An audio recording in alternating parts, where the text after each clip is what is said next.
Ce temps que nous allons passer en cette fin d'après-midi, après les temps d'introduction, va s'organiser finalement en deux grandes étapes. Je vous propose pendant une quarantaine de minutes de balayer avec vous ce qu'on pourrait appeler les grands enjeux de la révolution commerciale, du bouleversement commercial, de la transformation, en tout cas, faire un point sur tout ce qui change très rapidement, vous le rappeliez à l'instant, depuis quelques années en matière de commerce, et de regarder quels changements vont s'accélérer encore plus dans les 5 à 7 ans qui viennent. Ce sont des éléments qu'on collecte, nous, ces éléments de changement, en travaillant sur les territoires, en analysant les évolutions de population, et je vous rejoins complètement, en repartant des usages. Je pense qu'en matière de commerce, on vit dans une espèce de bulle immobilière, un petit peu. On produit des mètres carrés, on duplique un mode d'organisation du commerce hérité des années 70, mais on ne s'est peut-être pas assez réinterrogé sur les nouveaux usages, sur la nouvelle sociologie, sur les nouvelles générations et donc sur les nouveaux modes de consommation. On ne s'est peut-être pas aussi suffisamment interrogé sur les changements colossaux qui sont à l'œuvre en termes de mobilité. Donc on va essayer de reprendre tout ça, repasser tout ça au tamis, identifier les grandes tendances. Ce sera le premier temps. Et le deuxième temps, on invitera quelques-uns d'entre vous à parler d'un sujet prioritaire qui nous concerne tous, qui nous anime tous, qui est la question des centres-villes et des centres-bourgs. Je vous proposerai très rapidement un début de méthode pour traiter la question de la revitalisation des centres-villes et des centres-bourgs, méthode qu'on approfondira encore dans un atelier ad hoc dans quelques semaines à ce sujet-là, mais déjà d'avoir le témoignage aussi des acteurs et de pouvoir en discuter. On est vraiment dans une interaction aussi cet après-midi sur ces sujets. Et puis on aura quelques mots de conclusion aussi pour se dire, voilà, comment on prolonge la réflexion. Nous sommes qu'à un début, pardonnez-moi, aujourd'hui. Alors en termes d'animation, je vais vous présenter ça, je ne vais pas faire un monologue. Vous avez vu, ou vous verrez, ou vous allez voir tout de suite, que vous avez 2 cartons de couleurs, pas des cartons d'achat par e-commerce, 2 cartons de couleurs. Alors moi qui suis un ancien footballeur, les cartons rouges, je connais bien, les cartons verts, je connaissais beaucoup moins. Mais en tout cas, vous aurez 2 cartons et puis on fera de temps en temps du vrai ou faux, juste pour se poser quelques questions. Alors moi, vous me connaissez plus ou moins, moi je vous connais pas, juste qui est commerçant, si vous pouvez lever la main. Parfait. Qui est élu? Que je sache un peu. D'accord. Qui est acteur de l'immobilier commercial, promoteur? D'accord. Un aussi. Parfait. Très bien. Merci. C'est juste pour savoir un peu qui était aussi dans la salle. Alors, pour parler de cette transformation, je prends juste ma petite télécommande pour être plus à l'aise. Hop. Et voilà, j'ai dit, voilà, bienvenue dans un monde en transformation. Parce que, effectivement, sacrée transformation que nous vivons aujourd'hui, avec finalement une transformation pour moi qui a vraiment commencé aux alentours de 2008. Alors 2008, il y a eu des changements importants en termes de réglementation commerciale, d'implantation commerciale, vous en parliez tout à l'heure, on va y revenir, mais il y a eu un vrai marqueur. Et depuis 2008, finalement, on a à la fois un nouvel urbanisme commercial, des nouveaux modes de consommation et un nouveau contexte financier aussi pour les collectivités. C'est-à-dire que il y a quelques années, il suffisait que lorsque le commerce allait pas très bien, on mettait un petit coup de FISAC, on donnait un petit coup de soutien au commerce et ça pouvait repartir. Et là, c'est en train de considérablement changer. On y reviendra dans les outils. Mais ce qui va nous intéresser ce soir, c'est, premier élément, le nouvel urbanisme commercial qu'on connaît aujourd'hui. Tenez, une question, une affirmation. Vous allez me dire vrai ou faux. Carton rouge si c'est faux, carton vert si c'est vrai. Ça nous permettra de reviser nos cartons. L'affirmation, c'est en disant le rythme de croissance des surfaces commerciales a été 3 fois plus rapide que les croissances de population sur les territoires en France, une fois qu'on a mis la région parisienne de côté et qu'on se concentre sur les territoires de villes moyennes. Pardonnez-moi. Vrai ou faux? J'ai une bonne réponse. C'est faux. C'est beaucoup plus. C'est beaucoup plus. On est entre 7 à 10 fois plus vite que les croissances de population. Et c'est en cela qu'on a une vraie révolution commerciale. C'est-à-dire qu'on n'a jamais construit autant de mètres carrés commerciaux en France qu'aujourd'hui. Même dans les 30 glorieuses, dans les années 70, où il y a de l'explosion de la grande distribution, où il y avait une croissance de population plus soutenue, où il y avait une croissance de pouvoir d'achat beaucoup plus importante, eh bien on n'a jamais construit autant de mètres carrés commerciaux. Et donc là, on produit des mètres carrés commerciaux. Alors quels sont les mètres carrés commerciaux qu'on produit? Des mètres carrés de grande et moyenne surface, ça oui, très clairement. Les CDAC chargés de réguler, théoriquement, l'implantation du commerce, avec leur binôme, les CNAC, n'ont été depuis 2008 que des machines à dire oui. 90%, à peu près même 95% des dossiers qui remontaient même en CNAC, jusqu'en 2017 à peu près, étaient autorisés en bout de ligne. Donc on a eu un problème de régulation.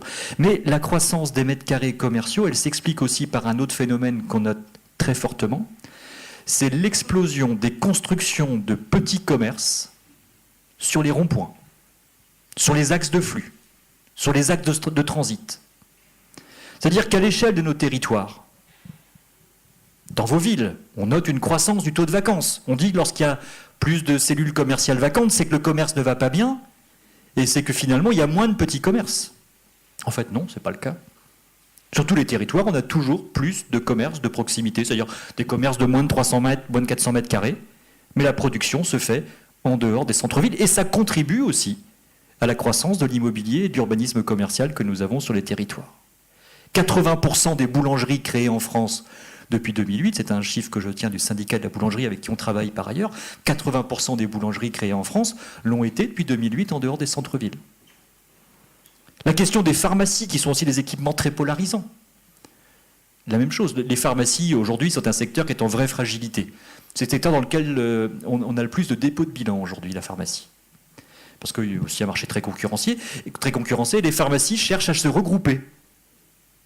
Mais pour se regrouper, si on n'a pas anticipé les besoins fonciers ou les besoins bâtis dans les centres-villes, la réponse, elle se fait aussi sur les espaces de périphérie. Donc, il va falloir qu'on regarde le commerce, pas seulement sur ce nouvel urbanisme commercial, pas seulement sur l'opposition systémique, historique entre petits commerces et grands commerces, entre commerce de centre-ville et commerce de grande périphérie. On a un enjeu très fort aussi de se poser la question: si on laisse les choses se faire, est-ce qu'on est prêt à assumer que le centre-ville ou le centre-bourg de demain, ça soit un rond-point? On a cette vraie question d'urbanisme à traiter, avec les questions et l'impact sur les flux derrière ça aussi. Donc ça, c'est des vrais marqueurs qui pourraient s'accélérer si on ne prend pas les bonnes mesures par rapport à ça. Autre marqueur de ce bouleversement, c'est les nouveaux modes de consommation. Nous sommes tous, vous êtes toutes et tous des consommateurs. Et depuis 2008, qu'est-ce qu'on fait? Alors même que le nombre de commerces ne cesse d'augmenter, que le nombre de mètres carrés commerciaux ne cesse d'augmenter, on consomme de moins en moins dans les mètres carrés commerciaux qu'on construit. Et donc là, vous avez un deuxième effet qui vient créer les conditions de ce bouleversement. On va faire un zoom tout à l'heure sur le commerce digital, qui a explosé depuis 2008. On reprendra les chiffres. Il y a 10-15 ans, nous étions au temps, et on le connaît bien ici sur le territoire, de la vente par correspondance. La Redoute, les Trois Suisses, Quelle, etc. C'était 1 à 2% des dépenses non alimentaires des consommateurs. Vous verrez en digital à quel niveau nous sommes. Et puis le hors-magasin, ça sera un sujet qu'on abordera aussi très fortement sur l'atelier qui concernera le commerce rural.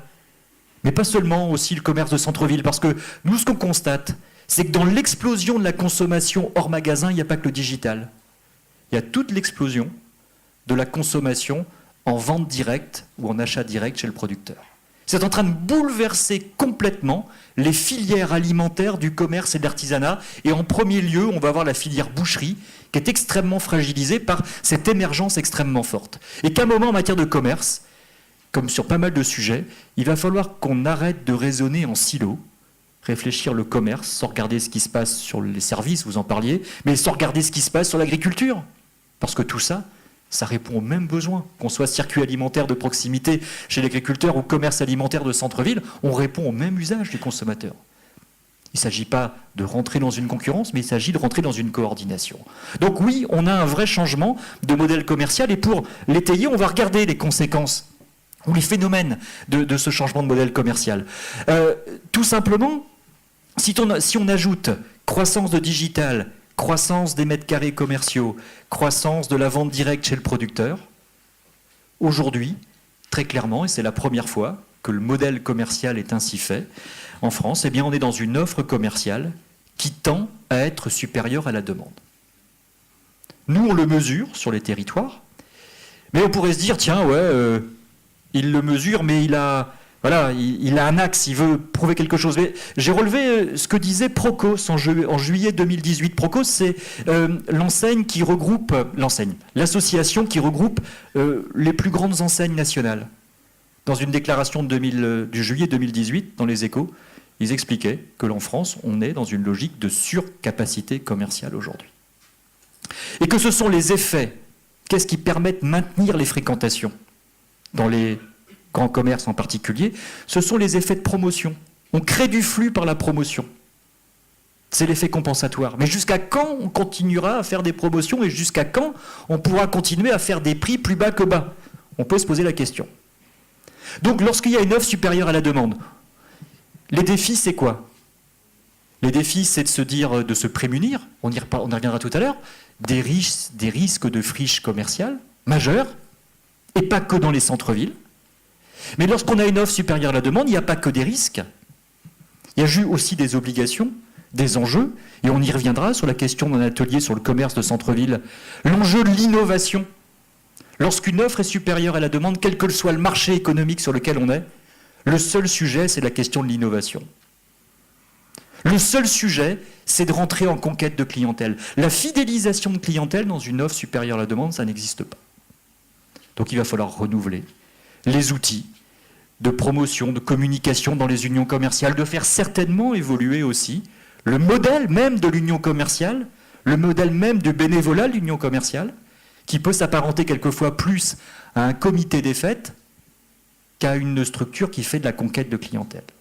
Donc ce modèle d'offre supérieure à la demande, il nous oblige, pour les centres-villes, pour le commerce de proximité, et même pour les espaces commerciaux de périphérie, à réfléchir autrement le commerce de demain. Et cette offre supérieure à la demande, est-ce qu'elle est en train de se stabiliser ou pas? Avec la croissance du digital, il y a toujours de plus en plus d'offres. Donc on est au début d'un phénomène extrêmement marquant de ce côté-là. Donc on va regarder ça et regarder les conséquences. Et dans l'une des conséquences que je voudrais partager avec vous, c'est la suivante. C'est un graphique qu'on aime bien au sein de l'agence que je dirige. C'est un graphique où on met là c'est une moyenne qu'on constate sur les villes moyennes justement. En 2008, on prend un indice 100. Et on regarde, courbe rouge, croissance des mètres carrés. En 2016, globalement, sur les territoires, ce qu'on peut appeler les territoires médians, on passe d'un indice 100 en mètres carrés commerciaux à un indice 126 en mètres carrés commerciaux. Donc on est globalement entre 24, 25, 26, 27% de croissance des mètres carrés. Quand on regarde les croissances de population, c'est la courbe bleue. J'ai fait une moyenne, chaque territoire étant spécifique. Mais ça montre bien l'écart des courbes entre croissance des mètres carrés et croissance de population. On est entre du x7 ou du x10. Mais on pourrait se dire, mais qu'importe qu'il y ait un écart, puisque le commerce, ça booste l'économie de proximité. On consomme du foncier parce que ça crée de l'emploi. Ouais, mais sauf que ça ne crée plus d'emploi. C'est la courbe qu'on a. Vous voyez l'emploi dans le commerce en vert plus foncé, vous voyez qu'elle est un petit peu chaotique. Et lorsqu'on fait 26% de croissance des mètres carrés en plus, on fait 1 voire 2% de croissance de l'emploi dans le commerce. Il n'y a plus aucune proportionnalité. C'est-à-dire que, globalement, depuis 2008, le commerce ne crée plus d'emploi. Alors oui, tel projet peut créer de l'emploi. Qu'est-ce que c'est comme emploi? Est-ce qu'on raisonne en équivalent temps plein ou est-ce qu'on raisonne en nombre de postes? Première question. Qu'est-ce que ça détruit comme emploi ailleurs? Vrai sujet. Et ça, c'est une question de régulation. Moi, il y a un territoire en France qui crée de l'emploi au même rythme que la création des mètres carrés. C'est sur le territoire en Alsace, dans le Haut-Rhin, où il y a des politiques de maîtrise de l'urbanisme commercial assez intéressantes. On est à plus 2,4% de croissance de population, plus 2,6% de croissance des mètres carrés, et on est à plus 2,5% pardonnez-moi, de création d'emplois. C'est-à-dire que quand on maîtrise la croissance des mètres carrés en fonction des besoins de la population, on ne détruit pas d'emplois. Lorsqu'on vient écarter les courbes, on vient renforcer l'offre supérieure à la demande, et automatiquement, les commerces s'adaptent. Et cette question d'emploi dans le commerce, elle est vraiment posée comme étant aussi un enjeu de territoire. On peut ouvrir à l'urbanisation de nouveaux terrains si c'est justifié par des créations d'emplois. À quoi ça sert d'urbaniser de nouveaux terrains si ça ne crée pas d'emplois? On peut se poser la question par rapport aux contractions foncières que vous évoquiez. Donc là, on a aussi un premier phénomène, c'est ce que j'ai appelé le décrochage quantitatif, qu'on peut venir illustrer par des cartographies qui sont liées au territoire et des cartographies qui ont été réalisées par l'agence d'urbanisme. Si on regarde effectivement nos croissances de mètres carrés à l'échelle aussi du territoire, on a fait depuis 2006 plus 30% de croissance de mètres carrés ici à l'échelle du territoire de l'agence du pôle métropolitain, pardonnez-moi. Et quand on regarde l'impact en emploi, on a fait moins 280 emplois. Donc vous voyez, on est exactement dans les mêmes tendances que le niveau national, et avec les mêmes facteurs de risque qu'on peut avoir derrière ça. Si on complète ce commentaire sur ce décrochage quantitatif, ça nous fait effectivement quand même 37 000 mètres carrés de plus sur le territoire, et seulement 5% de ces 37 000 mètres carrés supplémentaires dans les pôles de centralité que sont les centres-villes ou les centres-bourgs. Donc oui, la question des rapports centre-ville-périphérie, même si ce n'est plus le seul segmentant, est un vrai sujet à intégrer aussi sur cette cartographie qui a été produite sur le territoire par l'agence d'Urba. Donc véritable décrochage quantitatif qu'il faut qu'on regarde. Et puis l'autre élément, sur la croissance de la vente à distance, on en parlait. Début des années 2000, la vente par correspondance entre 1 et 2% des achats. Si je regarde maintenant la vente à distance, qu'est-ce que ça représente? Tiens, on va regarder l'équipement de la personne. C'est aujourd'hui 13% des dépenses qui sont faites en vente à distance. Le taux augmente à peu près en part de marché de 1,5% par an. Donc les perspectives, certainement, au regard des mutations qui vont arriver dans le digital, on sera certainement sur quelque chose comme 25% de part de marché dans 10 ans sur le digital en équipement de la personne. Mais si on regarde d'autres changements importants, maison électroménager, on est à 18%, tout ce qui est maison et high-tech, c'est-à-dire informatique, etc., on est à 23%, sur les produits culturels, on est à 45%. Donc il va falloir qu'on intègre cette notion-là. Il ne s'agira pas uniquement de prendre le digital comme une menace pour le commerce territorial. Il faudra la prendre comme telle, il faudra prendre aussi le digital comme un levier de développement. Je pense qu'il n'existera pas de commerce territorial dans 10 ans si ce commerce territorial n'a pas une vitrine digitale. C'est un enjeu important. Parce qu'on peut se dire, oui, on me dit souvent, mais dans les centres-villes, vous savez, les seniors, ils n'en ont rien à faire. Ouais, les seniors de dans 10 ans. Ça sera qui? Peut-être bien nous, certains. Donc il faudra qu'on intègre cette dimension-là dans notre logique. Et donc, comment peut-on résister au digital si on se passe dans la logique de l'opposition? Est-ce qu'on peut être plus fort en termes d'offres que le digital en se disant on va continuer à agrandir les surfaces, à multiplier les surfaces, parce qu'il faut être résistant par rapport au digital? La logique quantitative, on voit bien les effets. Par contre, la vraie logique, la vraie question qu'il faut qu'on se pose, repartons des usages. Je suis consommateur, je suis dans mon canapé, un samedi après-midi. Qu'est-ce qui va me faire lever de mon canapé pour aller faire des achats à un lieu physique plutôt que commander sur Internet? Et l'enjeu qui nous est posé, c'est l'enjeu d'enchanter les espaces commerciaux. Qu'est-ce qui va faire qu'on va avoir envie de se balader dans les espaces commerciaux? Est-ce que notre zone commerciale à l'ancienne, avec une boîte à chaussures, boîte en tôle, et devant un parking, et je multiplie ça sur 500 mètres, 600 mètres, 1 kilomètre, est-ce que c'est ça qui va me donner envie de quitter mon canapé? J'en suis pas sûr. Je pense qu'il va falloir qu'on réimagine les zones commerciales. Regardez par exemple Imochamp, acteur important de l'immobilier commercial, qui a muté, qui s'appelle Citrus aujourd'hui, avec une logique justement de faire des zones commerciales, des espaces multifonctions. Peut-être même que demain, on aura des habitants sur les zones commerciales. Un vrai sujet. On en a parlé l'autre jour en préparant cette journée. On va avoir des vraies mutations qu'il va falloir intégrer, qui posent beaucoup de questions d'ailleurs. Dans le cadre des SCOT que vous évoquiez, il va falloir qu'on s'interroge. Est-ce qu'on autorise, on n'autorise pas, voilà. Mais en tout cas, l'enjeu de mutation de la zone commerciale est clairement posé. Parce que face au digital, la zone commerciale, c'est ce qu'il y a de plus fragile. Plus fragile que le centre-ville. Parce que sur la question d'enchanter le consommateur dans le centre-ville, on peut le travailler. Par les terrasses de café, par la déambulation piétonne, etc. Peut-être plus facile. Mais le modèle de la zone commerciale, il a vraiment un défi. Et souvent, quand je dis ça, on me dit « Ouais, mais les Américains, ils disent no parking, no business, c'est quand même le parking qui fera la différence sur la zone commerciale. » Non. On y reviendra. Le no parking, no business, je dois me coucher avec tous les soirs, j'entends à longueur de journée. Les Américains disent plus ça. Ils disent simplement que le commerce, je vais vous la faire en français, que le commerce sera plus là pour vendre, mais pour enchanter le consommateur. S'il n'enchante pas le commerce, il sera en difficulté par rapport au digital. Donc là, on a aussi un défi, un levier très clair à actionner de ce côté-là. Petite question, tiens, par rapport à ça.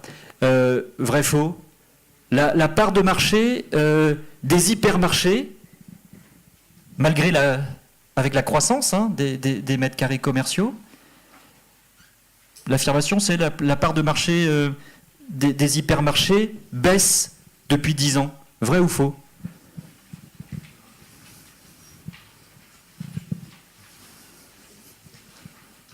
Ah, c'est moins net que tout à l'heure. Hein. Il y a un peu plus, il y a même beaucoup plus de bonnes réponses. Oui, clairement. Clairement, la part de marché des hypermarchés ne cesse de baisser depuis 10 ans. Parce que la course à la taille, la course au toujours plus grand, ne répond plus aux besoins aujourd'hui du consommateur. On va voir tout à l'heure sur les modèles de commerce. Donc, défi de résister, s'adapter à la croissance de la vente à distance. Et justement, sujet important, quand je parlais de l'hypermarché qui bute sur le côté quantitatif, pourquoi l'hypermarché bute sur le côté quantitatif? Parce que, par exemple, la distribution alimentaire, aujourd'hui, c'est quoi? C'est des magasins plus petits qui sont plus performants. En 10 ans, on a vu l'émergence, l'explosion de Picard, on a vu l'explosion de Grand Frais, on voit l'explosion des Carrefour City, on parlait des circuits courts tout à l'heure, on voit aussi Lidl qui change complètement. Lidl qui était un discounter alimentaire, qui aujourd'hui fait des magasins qui n'ont plus rien à voir avec une image de discounter. Mais Lidl, aujourd'hui, il gagne de la part de marché sur un élément important, c'est qu'ils ont des petits supermarchés et qu'on peut faire les courses rapidement. C'est un changement considérable. Le temps moyen pour faire ses achats a été divisé par 2 en 10 ans. C'est un vrai choix. Les usages. On a envie d'économiser du temps sur ses achats. Et puis regardez l'article qu'il y a eu dans les Échos, très intéressant, lundi matin. Toujours sur la distribution alimentaire. Baisse de la consommation dans l'alimentaire. Il y a 2 effets. Il y en a un parce qu'on mange moins chez soi et de plus en plus en restauration hors foyer, donc automatiquement on consomme moins. Et autre élément, c'est qu'il y a une baisse des produits, des achats sur les produits industriels, mais une croissance sur tout ce qui est produits du terroir et produits bio. Cette conséquence-là fait que la plupart des enseignes de distribution, j'en voyais une dernièrement qui me demandait de venir justement leur présenter nos réflexions, les mêmes que je vous présente. Aujourd'hui, les enseignes de distribution pensent que leur hypermarché, il fera 2000-2500 mètres carrés au lieu de 5000 et sera aménagé comme des halles. Parce que ce seront les produits frais. Et les produits secs, les paquets de pâtes, etc., on n'ira plus jamais pousser son caddie devant. Il y a des tests qui sont faits, je vois, par l'enseigne Intermarché actuellement à Lagos, au Portugal, un truc très intéressant, où ils ont divisé par 2 quasiment la taille de l'hyper. Les produits secs, vous les commandez sur des écrans. Augmentation de chiffre, plus 4%. Augmentation de marge, plus 23%. Donc ça fait partie des éléments aussi. Sur ces produits faits, il va y avoir une vraie forte bagarre. Alors, continuons dans ces différents phénomènes. On est au phénomène 3, phénomène 4. Ce que j'ai appelé des marchés bis. C'est quoi ça? Oh, tout simplement. Ce qui va venir renforcer les contractions qu'on va avoir dans le modèle économique, c'est qu'on consomme de plus en plus, en dehors du digital classique d'acheter des produits neufs, en dehors des magasins, mais en 10 ans, ce qui a fortement explosé et qui ne cesse d'exploser, c'est le Bon Coin, tous les réseaux de réutilisation de produits. Là, il y a un vrai changement. On a une explosion extrêmement importante. Hein. Regardez cette question-là. Au cours de cette dernière année, avez-vous acheté ou vendu des produits ou bien d'occasion? On est sur des éléments très importants. Et tout ça, ce que j'appelle les marchés bis, c'est le Bon Coin, donc c'est la deuxième vie des produits, mais c'est aussi les ressourceries qui sont créées par des collectivités, ça y participe. C'est une vraie demande, il faut y répondre. Mais on va voir aussi dans ce que j'appelle les marchés bis. J'aime bien écouter mes collaborateurs et mes collaboratrices sur leur mode de consommation, surtout les plus jeunes. Il y en a une qui m'expliquait, qui me dit, moi les fringues, j'en achète plus. Je suis abonné à My Dressing. C'est un truc où je reçois 4 produits par mois. J'ai le choix de les garder à moi. Je les porte. C'est un chemisier, une jupe, un petit top, etc. Soit au bout d'un mois, je les renvoie, soit je les achète. Ça, ce sont aussi ce que j'appelle des marchés bis, c'est-à-dire des trucs où on va sortir de l'acte d'achat et de posséder pour être sur les usages, là encore. Et donc ça, on ne peut pas rester immobile, inattentif à ce type de phénomène, parce que ça va changer. Peut-être que les commerçants de centre-ville pourront aussi imaginer des modèles comme cela. Je pense qu'il ne faut rien s'interdire, parce que le bouleversement, l'offre supérieure à la demande, va nécessiter automatiquement beaucoup d'innovation. Petite question que je voulais vous poser. Vrai ou faux? Le taux de vacances commerciales dans les zones commerciales de périphérie se rapproche à grands pas de celui des centres-villes. Vrai ou faux?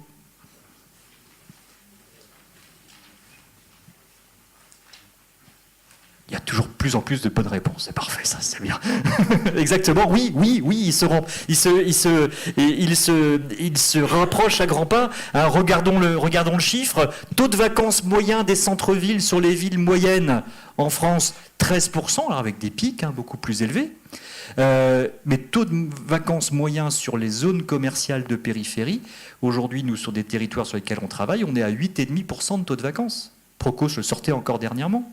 Codata le sortait à peu près dans les mêmes chiffres. On est dans les effets ici de la surproduction de mètres carrés. Si on regarde les dernières études réalisées, les calculs qu'on peut faire en termes de projection, on peut estimer qu'à 2025, on aura quelque chose comme 20 millions de mètres carrés commerciaux de trop en France, en particulier dans les espaces commerciaux de périphérie. D'ailleurs, on le voit très bien.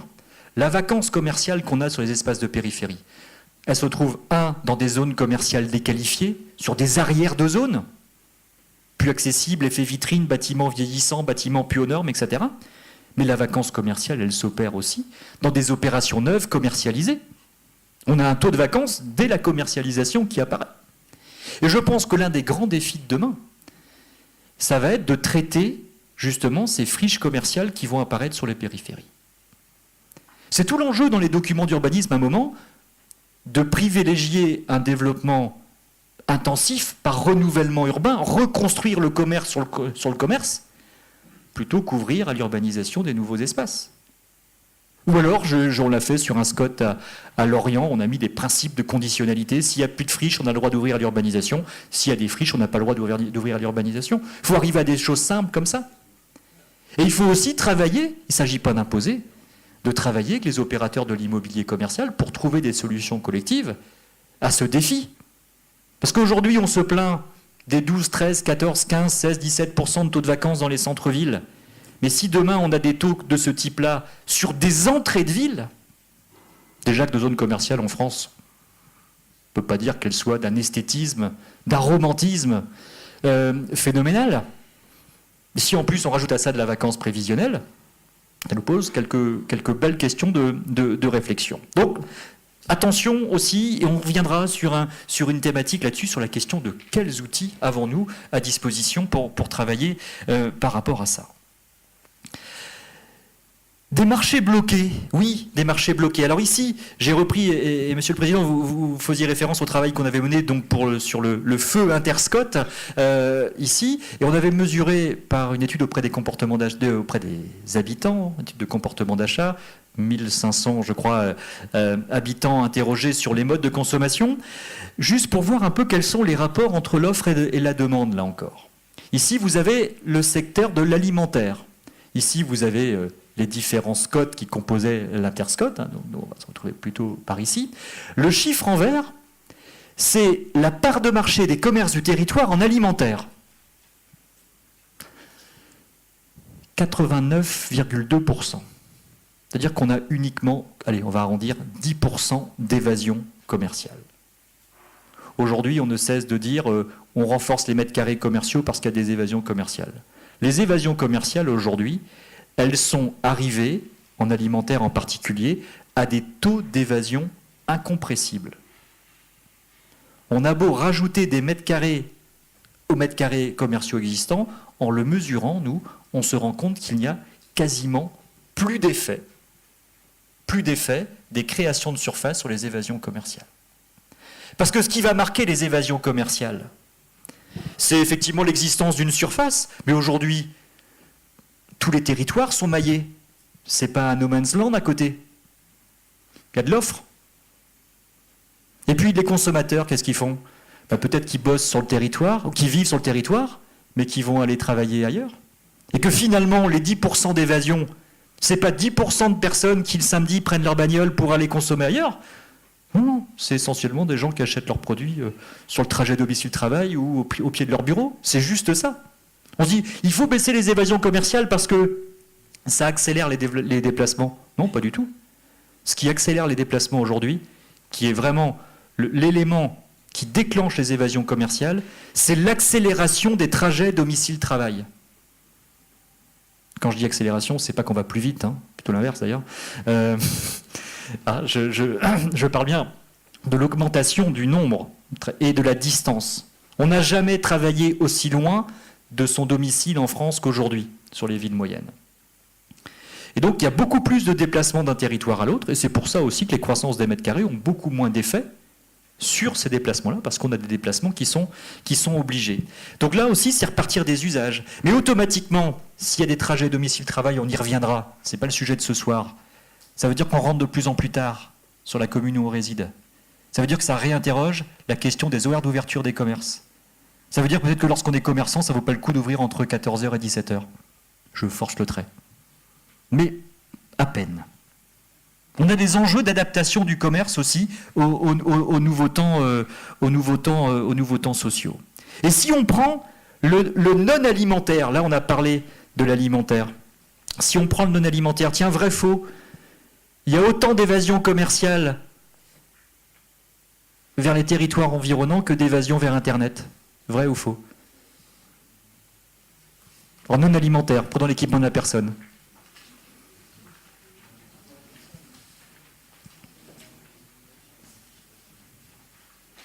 Ah, c'est très partagé. Hein, très partagé. Ouais, il y a autant, l'affirmation était vraie. Il y a autant d'évasion vers les lieux extérieurs que vers Internet. Le truc qui progresse, c'est qu'il n'y a pas plus d'évasion vers les lieux extérieurs, mais il y a plus d'évasion vers Internet. L'évolution est là. Donc il ne faut pas se tromper.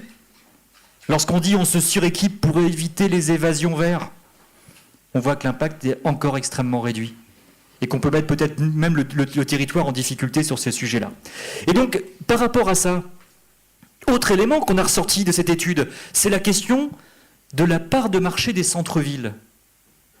Ici, on s'est permis d'extraire des résultats. Alors, oui, d'extraire, on ne les voit pas beaucoup, mais on va les retrouver. Ici, en équipement de la personne, équipement de la maison, culture, loisirs.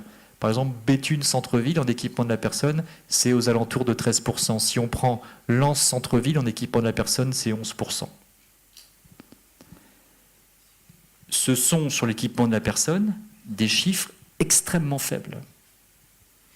L'équipement de la personne, c'est quand même une activité stratégique de centre-ville. Pendant très longtemps, ce qui a tiré l'activité des centres-villes, c'est des parts de marché de 25% pour les centres-villes en équipement de la personne. En 10 ans, on a presque plus que divisé par 2 la part de marché des centres-villes sur ces activités stratégiques. Il y a l'influence du digital, mais pas que. Et c'est ça aussi qui fragilise. Il n'y a pas que ça qui fragilise les centres-villes. On va y revenir lorsque on sera tout à l'heure sur les éléments de table ronde, mais il va falloir qu'on l'intègre. Et qu'à un moment, on ne peut pas se dire, on revitalise les centres-villes, et ne rien faire pour protéger les centres-villes. Il ne s'agit pas d'opposer, mais il s'agit aussi d'organiser, de trouver des solutions, et peut-être aussi de se dire, parce qu'il n'y a pas qu'une question de protection, peut-être que le modèle commercial du centre-ville, de la boutique de prêt-à-porter indépendante du centre-ville, n'a pas suffisamment évolué. Je rencontrais il n'y a pas très longtemps une commerçante à Angoulême, en équipant de la personne. Elle me dit, moi j'ai une boutique multimarque, je ne suis pas une enseigne, je suis dans le centre-ville. Je vends plutôt du haut de gamme, je fais un carton, mais j'ai une nouvelle gamme tous les 15 jours, je fais comme Zara, et je privatise mon point de vente le soir pour que les consommatrices qui rentrent un peu tard puissent faire leurs achats tranquillement. Ben ouais, ça c'est une vraie bonne réponse aux nouveaux usages, à la consommation sur Internet. C'est pas une histoire de quantité, c'est pas une histoire de prix, c'est juste une histoire, et à mon avis, on rentre là-dedans, de commerce serviciel.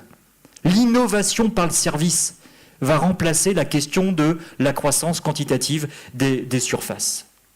Et puis, je voulais terminer par ce point-là, c'est les changements sociologiques. 2 changements sociologiques majeurs. Premier changement sociologique majeur, moi j'en ai à la maison, vous en avez à la maison, des générations Z, ceux qui sont nés après 95, ça consomme comment, la génération Z? Qu'on appelle digital native. Dès qu'il y a une question, c'est l'iPhone. Mais dès qu'il y a un achat, un acte d'achat qui se présente, même si on finit l'achat en magasin, mais on commence par une recherche sur l'iPhone. Donc on a un enjeu du numérique là qui sera essentiel, qui sera important. Et pour ces consommateurs-là aussi, les référentiels de points de vente, il faudra qu'on les réenchante certainement. Ils ne sont pas opposés au centre-ville. Ils ne sont pas opposés au commerce physique. Mais ils n'iront dans le commerce physique que si le commerce physique leur raconte une histoire. Si les facteurs de convivialité sont présents, parce qu'on a fait une étude au sein de l'agence sur les générations Z là, au courant de l'été.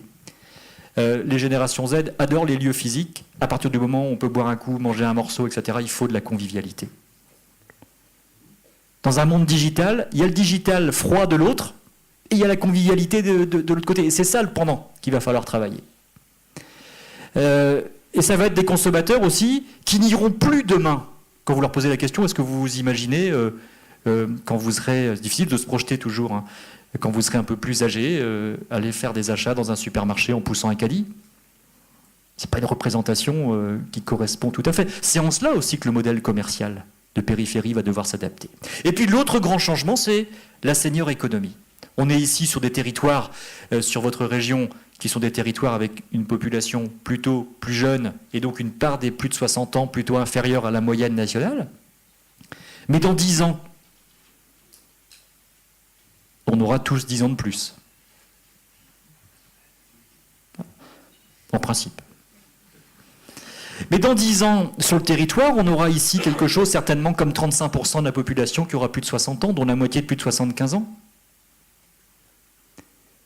Quel modèle commercial devrons-nous proposer à une population vieillissante? Est-ce que le modèle d'éloigner toujours plus le commerce de l'habitat est tenable lorsqu'on aura une telle proportion de plus de 65 ans, de 70 ans, de 75 ans? Est-ce que la course à la taille sera la réponse aux besoins d'une population avec des ménages plus petits ou des ménages avec une seule personne? La senior économique est aujourd'hui très fidèle au commerce traditionnel. Ce sera une senior économie plus connectée, plus digitale, etc. Pas parce qu'on aura 10 ans de plus qu'on aura perdu l'usage du smartphone.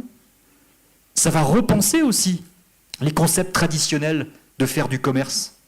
Je pense en particulier en milieu rural, où l'enjeu de s'adapter va être essentiel.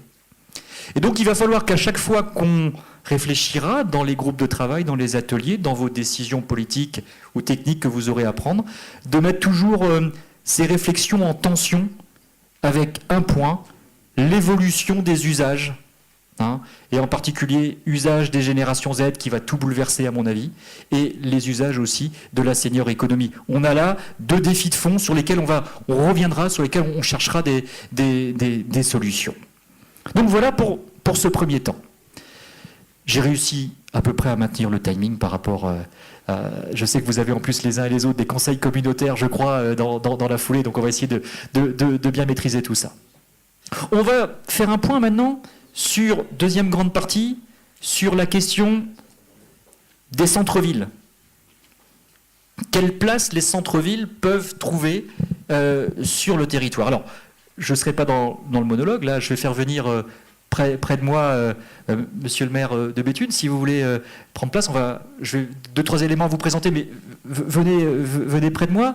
Monsieur le maire de Bruay-la-Buissière, voilà, si vous pouvez aussi nous rejoindre. Et puis monsieur Darras, adjoint au maire à Liévin. Voilà. Vous allez pouvoir apporter aussi les témoignages que vous avez sur vos communes sur cette question de centre-ville. Mais juste...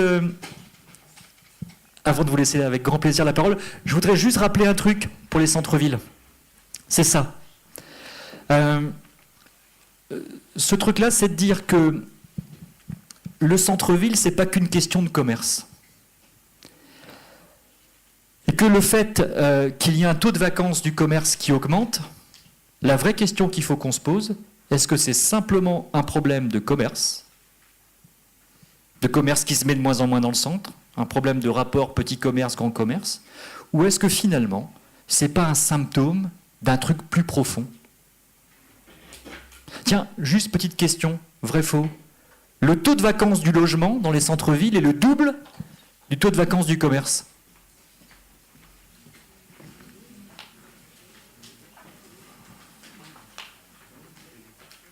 Ouais, exact. Exact. Et ça, c'est une problématique colossale. Le commerce de centre-ville, dont on va reparler, souffre prioritairement d'une insuffisance de clientèle de proximité. Et un commerce de proximité sans client de proximité, peu de chances que ça fonctionne. C'est vrai sur les villes moyennes, c'est vrai de la même manière dans les plus petites communes. Hier, j'étais pas très loin d'Orléans. On avait des communes de 1500, 2000 habitants qui disaient « Rendez-vous compte, j'ai plus de commerce. » Ouais, mais dans le centre, j'ai combien d'habitants dans le centre? On a fait le calcul? Ouais, 200 habitants dans le centre. Le reste disséminé sur un territoire plus large. Aucune chance que le commerce de proximité fonctionne. Donc, l'enjeu de l'habitat va être un enjeu essentiel pour que le commerce fonctionne. Et l'autre enjeu, qui est extrêmement important, je voudrais vraiment vous alerter là-dessus, parce que lorsque j'ai rédigé le rapport national sur les centres-villes en début d'année qui a donné naissance au plan Action Cœur de Ville, c'est un truc sur lequel j'ai fortement insisté auprès des ministères, c'est de dire que si nous souhaitons que les centres-villes fonctionnent, il va falloir qu'à un moment, on arrête de mettre les services publics, services médicaux, à l'extérieur des centres. La plupart des maisons médicales, on les met sur les ronds-points. Les équipements publics, l'autre jour j'étais sur un territoire, là près de Bordeaux, maison des services publics, alors même qu'on fait une revitalisation de centre-ville, maison des services publics, à l'entrée de l'autoroute A10 ou à la sortie de l'autoroute A10, et on veut revitaliser le centre-ville, ça ne peut pas marcher. On ne pourra pas donner envie à des gens de venir habiter dans le centre si le premier truc qu'on fait dans un acte politique, c'est de mettre les équipements publics et les équipements non marchands en dehors de ce centre-là. Donc, il va falloir intégrer tout ça. On y reviendra, on aura un atelier spécifique là-dessus. Et c'est parce que ça, les deux fonctions socles fonctionneront, que la fonction économique marchera. Mais il faudra aussi qu'il y ait une fonction identité, c'est-à-dire une capacité à avoir envie de déambuler dans le centre-ville. La vraie question que je pose, on pourra se la reposer, c'est lorsque vous avez des amis ou de la famille qui viennent vous voir, est-ce que la première chose que vous leur faites visiter, c'est le centre-ville ou le centre-bourg? Si ce n'est pas le cas, c'est qu'on a un problème d'identité urbaine. Il faudra qu'on réfléchisse parce que ça a un rôle extrêmement important dans nos logiques d'attractivité. Donc voilà ce que je voulais vous dire sur la question des centres-villes. Il y aura un atelier spécifique, c'est juste pour vous mettre l'eau à la bouche par rapport à ça, et puis on y reviendra. Alors, sur les échanges maintenant, hein, et sur les témoignages, moi ce qui m'intéresse en tant que représentant des communes, c'est un peu que vous nous fassiez part un peu des réflexions que vous avez sur le centre-ville. On va plutôt peut-être aller sur les démarches. Moi, sur Béthune en particulier, pour commencer par vous, monsieur le maire, c'est tout le sujet sur l'innovation, la notion de Smart City qui m'intéresse. Si vous pouvez nous en parler un petit peu, et puis peut-être d'autres thématiques en quelques minutes. Il doit marcher, je pense. Non ? il marchait. Ah, c'est vert, non? Ça y est. Faut qu'il chauffe. Très rapidement, merci parce que je pense que nous vivons au quotidien les constats que vous avez pu faire. Alors, bien sûr, c'est à géométrie variable, mais je pense que les grandes tendances sont là. Et ce qui est rassurant, c'est qu'on les a clairement identifiées et que c'est à partir de ces constats d'ailleurs partagés que nous avons pu écrire, d'abord à l'échelle, en France, des villes moyennes, puisque et les communes de Bruay, je pense que Liévin aussi, et Béthune, nous sommes adhérents à l'Association Ville de France, qui a co-construit aussi finalement ce dispositif, Cœur de Ville, où effectivement il était d'abord question du commerce en centre-ville, puis on s'est très rapidement rendu compte que finalement le commerce, c'était la traduction d'interactions économiques, spatiales, ça touchait la question des petits dépeuplements, on a parlé avec Alain à l'instant, la mobilité, la logistique, l'autre jour Olivier parlait du premier dernier kilomètre, bref, on voit bien que finalement le dispositif Cœur de Ville est beaucoup plus large que la simple question du commerce. Mais elle est centrale, parce que finalement, s'intéresser au commerce, c'est de se dire comment on transforme nos villes à stock, à villes en flux. Et une fois qu'on est redevenu des villes de flux, comment on acte la transformation sur l'acte commercial, bien sûr, et donc comment on peut redévelopper un modèle économique qui permette finalement de trouver une forme d'attractivité. Fort de ce constat, à un moment donné, effectivement, étant élus locaux, on s'interroge sur comment agir au mieux et rapidement dans un monde qui bouge très vite. La façon qui nous a semblé la meilleure ici à Béthune, c'est de nous doter finalement d'une stratégie, d'une tactique. La stratégie, c'est de dire, il nous faut un projet fédérateur, et il nous faut finalement intégrer ces transitions énergétiques, il nous faut intégrer ces nouveaux usages, notamment l'arrivée du numérique, avec la promesse d'avoir une démarche inclusive et de ne pas rentrer dans une ville simplement connectée. Et donc, il nous a semblé intéressant d'avoir déjà une première promesse. La promesse, c'est de devenir une ville innovante, durable et collaborative. Ça donne d'abord un état d'esprit, ça ramène de la confiance, et puis ça crée une dynamique collective. Une fois qu'on s'est dit ça, il nous fallait avoir une tactique, et là on s'appuie sur deux jambes de force. La première, c'est la transformation de l'écosystème, notamment l'arrivée de l'écosystème numérique, donc j'entends bien la branche développement économique. Nous avons localement un tissu essentiellement industriel, en tout cas c'est un héritage, avec pourtant des universités dynamiques, des pôles de recherche. Pierre Moreau pourrait en parler bien plus longtemps que moi, bien évidemment, mais il nous fallait aussi accélérer la transformation sur le tertiaire, et puis la transformation en matière de métiers de demain sur le numérique.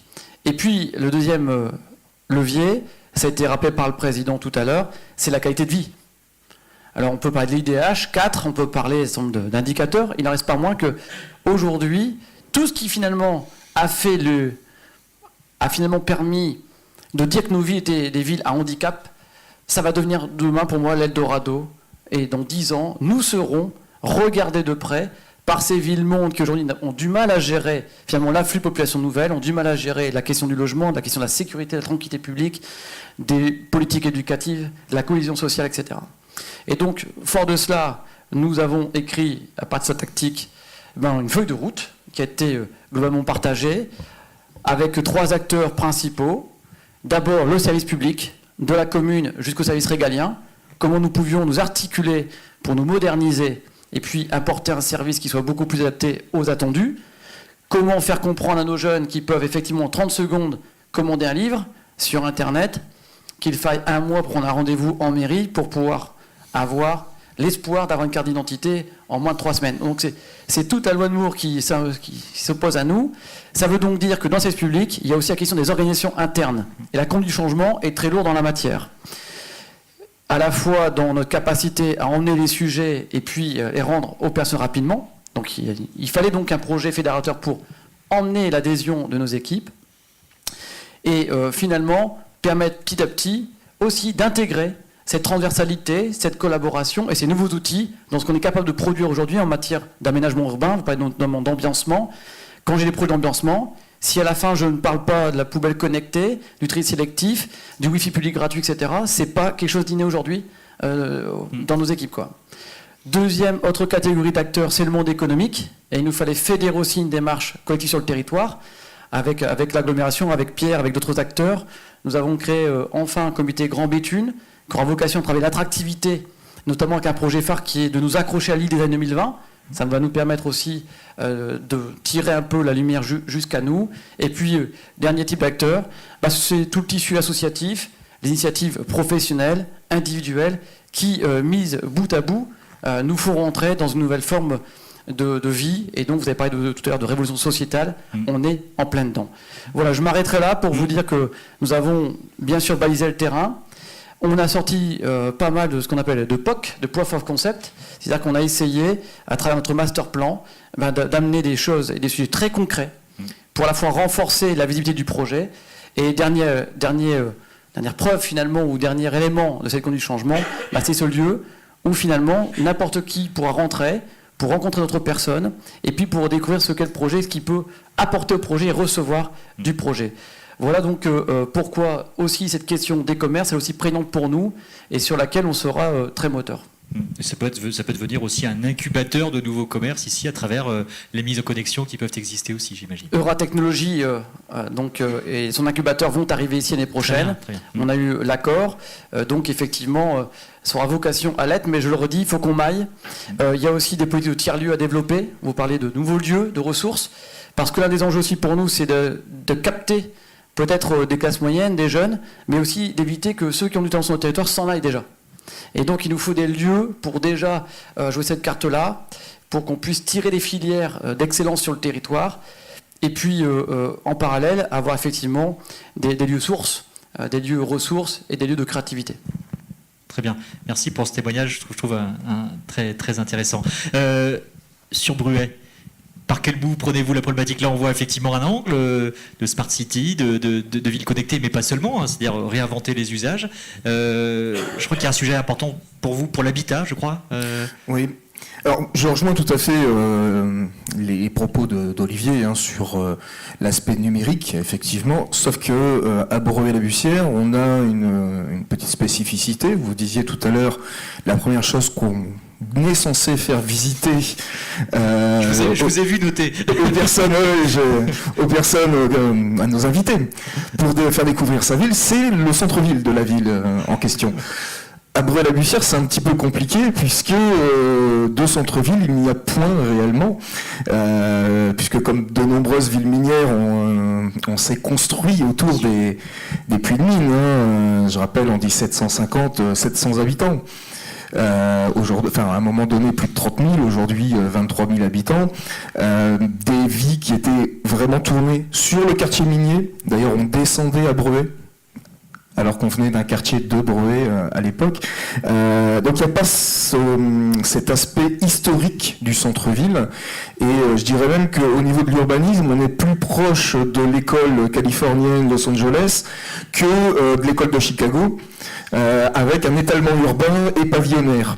Alors pour d'autres raisons que sous le soleil californien, mais le résultat est le même, c'est l'absence effectivement de centralité repérée. C'est d'abord là-dessus qu'on va travailler grâce au renouvellement urbain, grâce à Action Cœur de Ville, pour redonner cette identité, ce sentiment d'appartenance à une ville et à un centre-ville. Recréer de l'intensité. Qui recrée de l'intensité, effectivement, et qui crée cette identité, cet attachement. Ça, c'est le premier point. C'est ce qu'on appelle Bruay Ambition. Ce sont nos ambitions pour demain, recréer cette centralité, recréer la ville. Et à côté de ça, on est très attaché également sur les services qu'on pourra rendre. Et je pense, ce que vous disiez tout à l'heure, mais que ce soit pour les commerces ou que ce soit également pour l'attractivité des villes et leur centralité dans leur écosystème, pour reprendre un mot du président, il faut qu'on puisse se démarquer. Tout simplement. Et pourquoi venir plutôt dans un centre-ville que d'aller dans une zone commerciale qui peut avoir aussi tous ses atouts, et qui a d'autres atouts d'ailleurs, puisqu'il ne faut pas que ce soit en contradiction, mais en complémentarité. Qu'est-ce qu'on va offrir de plus au client, à l'usager, à l'habitant, pour qu'il se sente bien dans son centre-ville. Donc ça, c'est ce qu'on appelle Bruay Expérience, c'est toute cette expérience de vie au sein de la ville. Et Et effectivement, l'habitat sur Bruay-la-Bussière, c'est quelque chose de prégnant, puisque notre centre-ville, tel qu'on le définit aujourd'hui, s'est constitué autour de la nationale, l'ex-nationale, qui est devenue départementale, et il jouxtait, mais totalement, le puits de mine numéro 1, qui, fin des années 70, début des années 80, est devenu un lieu de résidence, qui vivait très bien à l'époque, qui a plutôt mal vieilli de fait de plein de choses. Et aujourd'hui, on a dans le centre-ville de Bruay-la-Bussière entre 70 et 80% de logements sociaux. Sociaux très dégradés, très sociaux, donc avec un pouvoir d'achat qui est forcément équivalent et qui ne permet pas ce commerce de proximité, puisque ce sont des personnes qui n'ont pas les moyens de pouvoir consommer en proximité et qui vont chez les hard discounters et autres enseignes du genre. Et donc, une des grandes ambitions qu'on va avoir, c'est d'essayer de rééquilibrer au sein du centre-ville entre les habitats très sociaux et des habitats un petit peu plus classiques, faire revenir des privés propriétaires, voire des locataires. Et j'ai bien aimé quand vous aviez évoqué la silver economy, puisqu'aujourd'hui, on a quand même des jeunes seniors, mais qui ne veulent plus résider en périphérie, qui cherchent à revenir dans les centres-villes, et dans le centre-ville de Bruay-la-Bussière, entre autres, et on est incapable de leur donner une offre de logement, puisqu'ils ne répondent pas aux critères des logements sociaux, et nous n'avons pas suffisamment d'appartements ou de petits habitats de qualité. De maisons de ville éventuellement. Ou de maisons de ville qui ont été toutes retransformées en petits appartements marchands de sommeil. Bon, je ne vous fais pas le dessin, je crois que c'est un petit peu partout pareil. Et j'ai été encore une fois frappé par les chiffres qu'on a vus sur le taux d'acquisition sur les équipements à la personne en centre-ville de Bruay.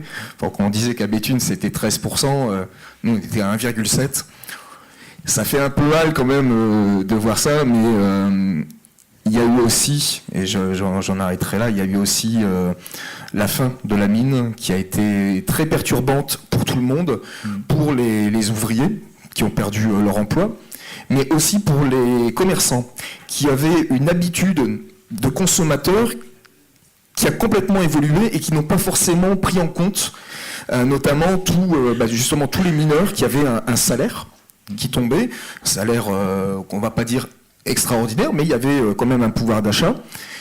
Les veuves ensuite qui ont poursuivi un petit peu, et elles étaient un peu captives. Bien sûr. Pas de véhicule, pas de mobilité extrême comme on peut connaître aujourd'hui, donc c'était du centre-ville.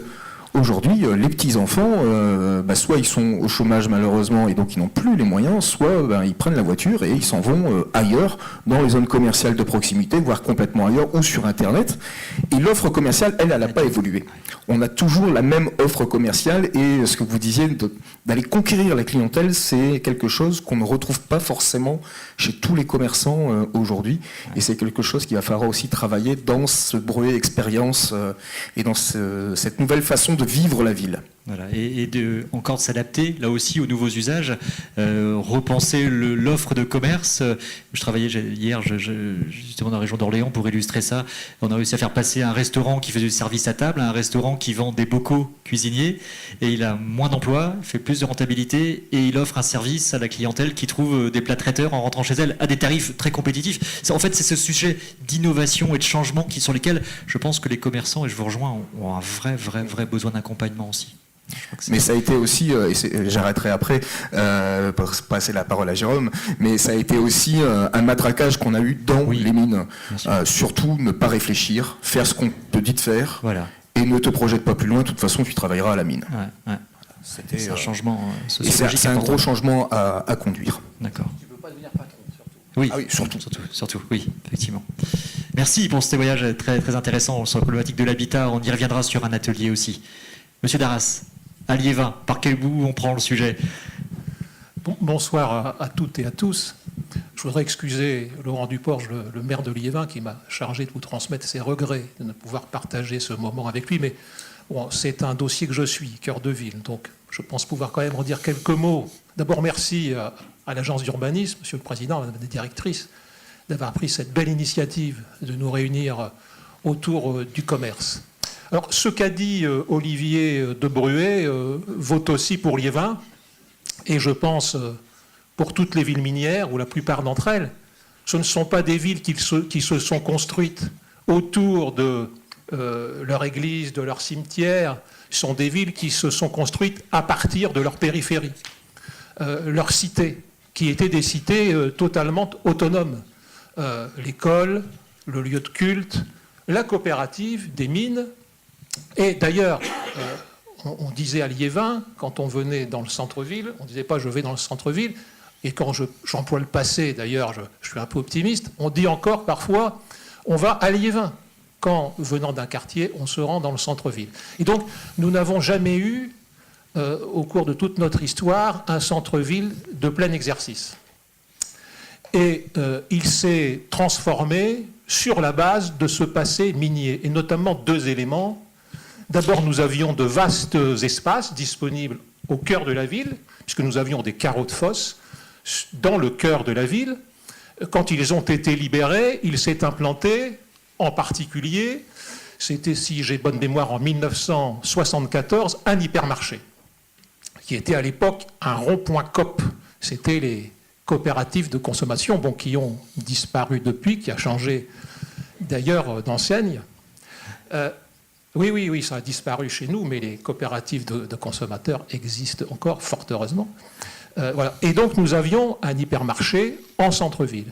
Et puis le deuxième élément, c'est que nous avions, et nous avons toujours, une voie qui à l'époque était ferrée, était une voie minière qui traversait la ville, en passant par son cœur, du nord-ouest au sud-est, et sur laquelle a été construite une voie rapide. Et le long de cette voie rapide, se sont développées des activités commerciales et de loisirs, un cinéma, multiplex, un certain nombre de concessions automobiles, puis de la restauration. Donc un pôle, on va dire, de commerce, mais aussi de loisirs. Et donc, nous avons bâti notre dossier cœur de ville. Nous l'avons fait très rapidement parce que nous avions mené une réflexion stratégique sur l'ensemble de l'aménagement de la ville. Donc nous en avons extrait une partie. Sur la base suivante, nous avons 3 espaces qui ont chacun leur vie et qui, dans une certaine mesure, s'ignorent. Nous avons le centre-ville historique, avec la place, qui s'appelle chez nous la place Gambetta. Et quand la ville a été reconstruite après le conflit mondial, elle avait été rasée non pas à 95 ou à 99%, mais à 100%, pour des raisons que je ne m'explique pas aujourd'hui, peut-être y en avait-il à l'époque. On n'a pas autour de la place l'hôtel de ville, qui est à quelques centaines de mètres à l'ouest, l'église du centre-ville, qui est à quelques centaines de mètres à l'est, la salle des fêtes, qui était également à quelques centaines de mètres. Ce sont des éléments éclatés. Alors que, me semble-t-il, dans la plupart des villes et villages de France, vous arrivez spontanément dans le centre-ville, même si vous ne regardez pas les panneaux, et vous trouvez la mairie, l'église, la salle des fêtes, les éléments de centralité. C'est le premier espace. Donc déjà, il faut que nous travaillions sur cet espace éclaté pour lui redonner une unité, une identité. Et puis nous avons, à quelques dizaines de mètres, mais d'un accès qui n'est pas si aisé, la voie commerçante historique, où on a le commerce traditionnel, le commerce de proximité, qui a souffert comme partout, mais qui se maintient. Et là, il vit des moments difficiles, puisque notre ville est traversée par une ligne du bus à haut niveau de service, et donc les travaux durent depuis un certain nombre de mois, et malgré tout, dans cette période difficile, nous assistons encore à des implantations nouvelles de commerce. Ça, c'est le deuxième espace. Et nous avons commencé notre stratégie en accord avec le syndicat mixte des transports, pour profiter de ces travaux de manière à requalifier tous nos espaces publics le long de la ligne. Voilà, nous avons financé la surqualité. Et puis il y a un troisième espace, c'est celui que je viens d'évoquer, qui est ce pôle commercial et de loisirs de grande distribution, qui est à quelques dizaines de mètres une nouvelle fois, qui est le long de la voie rapide, la RD 58. Et donc tout notre projet est basé sur une tentative d'unification de ces différents espaces. Et que notamment, les milliers, ce sont des milliers, parce qu'il y a 30 000 véhicules jour qui passent sur la voie rapide, de clients du cinéma, des restaurants, aient envie demain du bowling, des salles d'arcade, de laser game, etc., ait envie de passer 1 heure dans la ville, de déambuler en sortant de la zone commerciale, en allant vers la rue commerciale historique et ensuite en allant vers le centre-ville. Et donc il s'agit de travailler sur le commerce, mais il s'agit aussi de travailler sur la trame viaire, il s'agit de travailler sur les espaces publics, sur l'implantation des équipements publics, comme cela a été très bien dit, et nous avons essayé d'inclure tout ça dans notre dossier Cœur de ville. Merci. Effectivement, la multipolarité, la réunir sur une ville, là encore, intensive, on est un peu dans les mêmes réflexions, c'est quelque chose de tout à fait intéressant et de mixer l'ensemble des fonctions aussi. Oui, et justement, je voudrais ajouter par rapport à ce que vous avez dit, que généralement d'ailleurs, et c'est logique, on oppose le commerce de périphérie au commerce de centre-ville. Or, à cet égard, notre situation est tout à fait atypique, puisque nous, le commerce de périphérie, est en centre-ville. Il est en centre-ville. Et donc, je pense qu'il faut que nous réfléchissions ensemble, voilà. Il faut que nous réfléchissions ensemble au type d'équipement commercial, à mon avis tout à fait spécifique, qui ne sera pas celui qu'on trouvera dans le centre-ville de Béthune, par exemple, ou dans le centre-ville de Lens, mais qui s'accommodera de la proximité avec la restauration et avec les concessions automobiles et avec la grande distribution qui se trouve le long de la voie rapide. Merci. Vous parliez de Lens, merci pour la transition. Je voulais donner la parole à M. Drab, qui est directeur général des services de la ville de Lens, qui représente ces élus qui n'ont pu être présents, pour que vous puissiez aussi nous dire un peu quelques mots sur la philosophie de la réflexion et de l'action sur le centre-ville de Lens. Bonjour à tous. Je pars avec, effectivement. Tout d'abord, effectivement, j'excuse M. Robert, le président de la communauté d'agglomération de Lens-Liévin et maire de Lens, ainsi que M. Daubresse, qui est adjoint au développement du commerce, qui n'ont pas pu venir ce soir. Donc on est un petit peu comme Liévin et Lens d'un côté, et Bruay et Béthune de l'autre, on est un petit peu mariés et divorcés en même temps, parce que... J'espère pour le meilleur. On est sous l'égide de la communauté d'agglomération de Lens-Liévin, tous les deux inscrits dans le projet Action Cœur de Ville. On a un petit peu effectivement le même historique, Liévin au Béthune, passé minier. Grande différence à Lens, c'est qu'on n'a pas sur le territoire lensois de centre commercial. On a surtout essayé pendant de nombreuses années de défendre le commerce de proximité. Et Lens a été pendant longtemps effectivement une ville référence, comme Bruay l'a été par le passé, effectivement au temps de la belle époque des mines. On s'est effectivement inscrit dans le projet Cœur de Ville, non pas parce qu'on n'a pas de centre-ville, mais parce qu'on a un centre-ville effectivement qu'il faut qu'on revitalise. On a choisi d'être sur des thématiques effectivement de flux, parce que il y a quelques années, Lens, le samedi, on ne pouvait pas circuler. Aujourd'hui, les commerçants se disent on a de moins en moins de personnes qui passent, donc il va falloir qu'on réhabitue les gens à revenir dans les centres-villes. Mais je pense que c'est spécifique à toutes les villes, et je ne parle pas du stationnement parce que je pense que c'est un problème dans toutes les villes, où si vous n'avez pas de stationnement, les gens ne veulent pas venir, mais quand vous gérez le stationnement, ils ne veulent pas venir non plus. Donc il faut faire du payant gratuit quelque part. Il y a peut-être quelque chose à développer avec les commerçants, parce que les commerçants, vous leur dites, moi je veux que les gens puissent se garer devant chez moi, ils vont vous faire 500 mètres sur les parkings des supermarchés, ça pose pas de problème, ils font 100 mètres en ville parce qu'il faut qu'ils aillent de commerce ou dehors, ça va pas. On fera petit aparté sur l'un des ateliers spécifiques au stationnement. Moi j'ai toujours tendance toujours à commencer mes conférences quand j'interviens dans les commerçants en disant que le stationnement sert à rien. Ouais, parce que je pense que jamais personne ne se dit je vais dans tel centre-ville, les commerces sont pas attractifs, pas ouverts quand je veux, et que c'est pas agréable de s'y balader, mais je viens parce qu'il y a du stationnement. Ça marche pas. Je pense qu'il faut effectivement poser la question de l'attractivité, c'est ce que vous faites aussi. Mais je crois que c'est important dans l'atelier, je crois, sur le centre-ville et centre-bourg. On aura tout un sujet sur comment on gère la question du stationnement. On parlera de distance psychologique. Je fais un peu de teasing pour la suite, je me permets, mais le sujet est important. Donc nous, sur l'action Cœur de Ville, effectivement, on a le commerce. Il y a l'habitat. Bon, je ne vais pas revenir là-dessus, mais je pense que sur tous les centres-villes, on a un petit peu cette problématique de logements qui deviennent un petit peu plus sociaux. Avant, on avait une petite opposition entre les centres-villes, je veux dire, riches, avec beaucoup de réserves, et les périphéries un petit peu plus populaires, ce qui n'est plus le cas aujourd'hui. Donc il faut effectivement qu'on réfléchisse à rééquilibrer un petit peu cet habitat. On a eu la chance, et j'en profite pour saluer Carole, de pouvoir avoir le Louvre-Lens qui est revenu sur un carreau de mine. Mais le Louvre-Lens, à Liévin, vous avez des problèmes de positionnement de la mairie, de l'église. Nous, on a un positionnement entre un centre-ville qui est d'un côté, le Louvre qui est un petit peu... il n'est pas loin, il y a un quart d'heure à pied. Mais encore faut-il faire ce quart d'heure à pied avec, au milieu, un équipement qui est nationalement connu, le Stade Bollaert, mais qui, bon, malheureusement, ne fonctionne que entre 19 et 25 jours par an.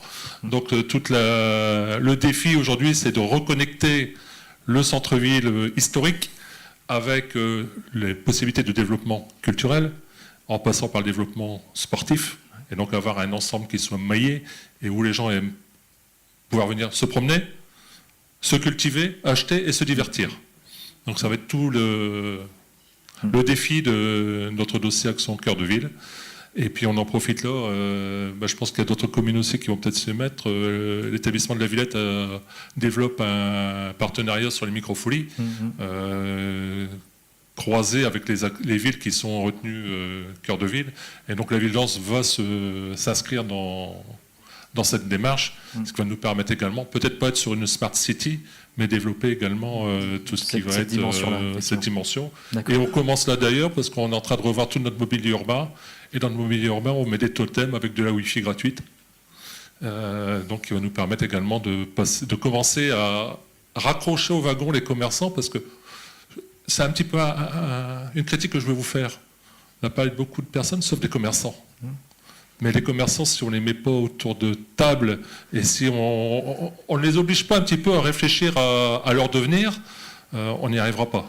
Et donc là, on va avoir le 3 octobre une plénière, on fait un office municipal du commerce pour pouvoir justement booster ces commerçants et qu'eux-mêmes se projettent qu'ils arrivent dans le 21e siècle. Exactement.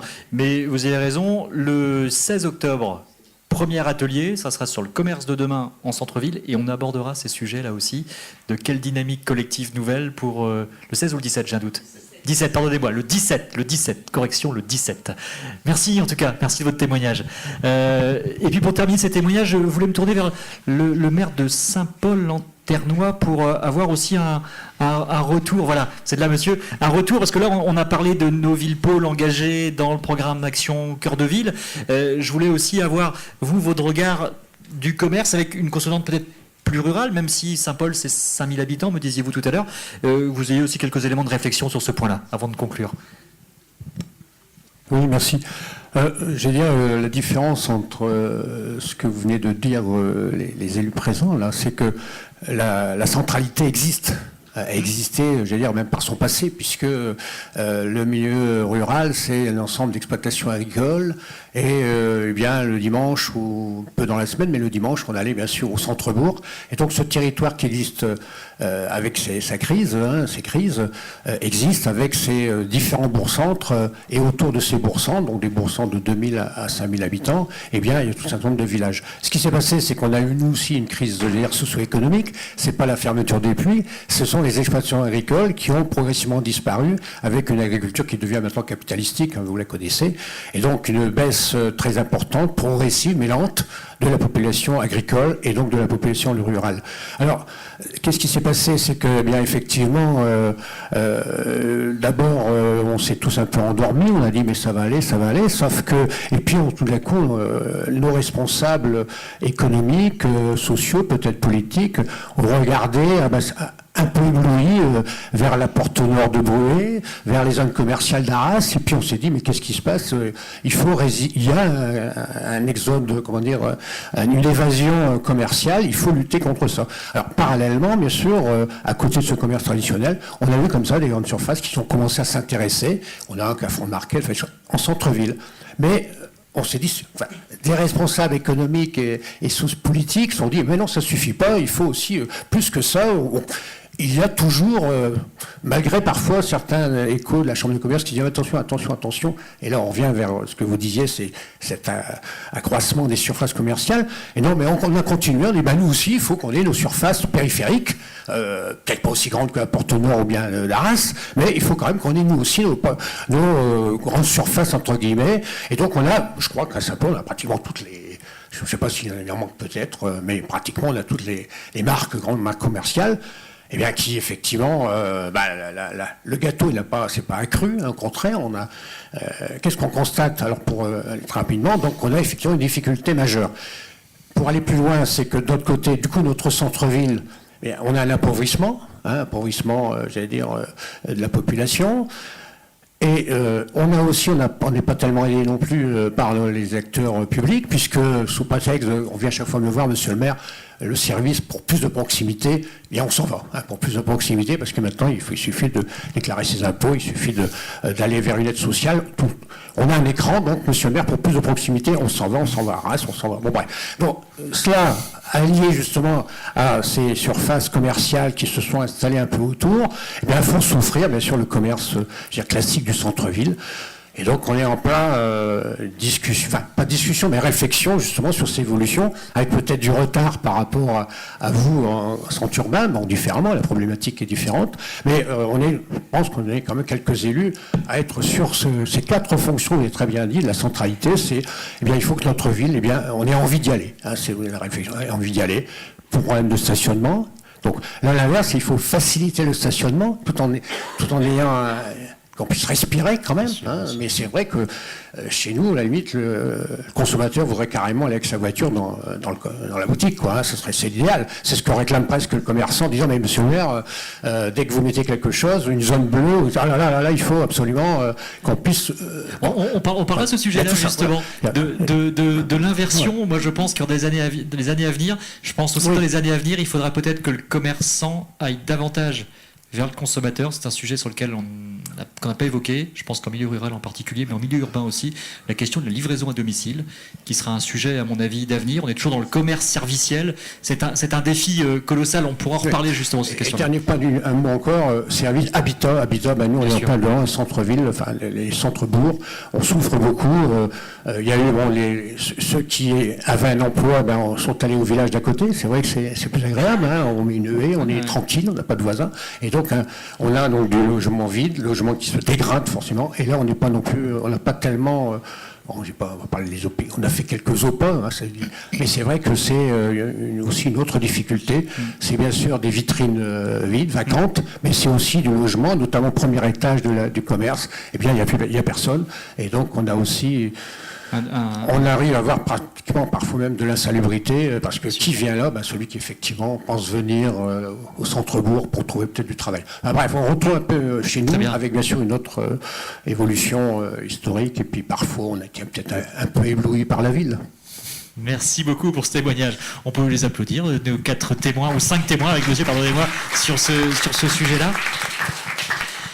Alors, je regarde le timing parce que je crois que d'aucuns d'entre vous ont des conseils communautaires, etc. Donc, n'hésitez pas si vous devez partir. On va garder quand même 5-10 minutes de questions-réponses. Si vous avez aussi, au regard des témoignages, au regard des échanges ou de la présentation que j'ai pu réaliser, des points qui vous apparaissent importants ou des points qui n'auraient pas été abordés, allez-y. Toujours la première qui est difficile. Voilà. Monsieur.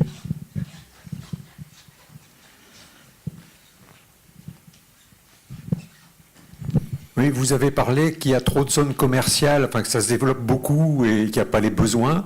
Et moi, je me pose la question, pourquoi il y a encore une nouvelle zone commerciale à Fouquier-les-Béthunes, là ? Ça me paraît complètement dingue. Voilà, je sais pas qui a décidé ça, je sais pas. Quand on vous écoute, il fallait surtout pas le faire. Alors, je ne sais pas qui a décidé, j'ai cet avantage de ne pas connaître ce qui s'est passé, donc je serai si d'aucuns veulent répondre.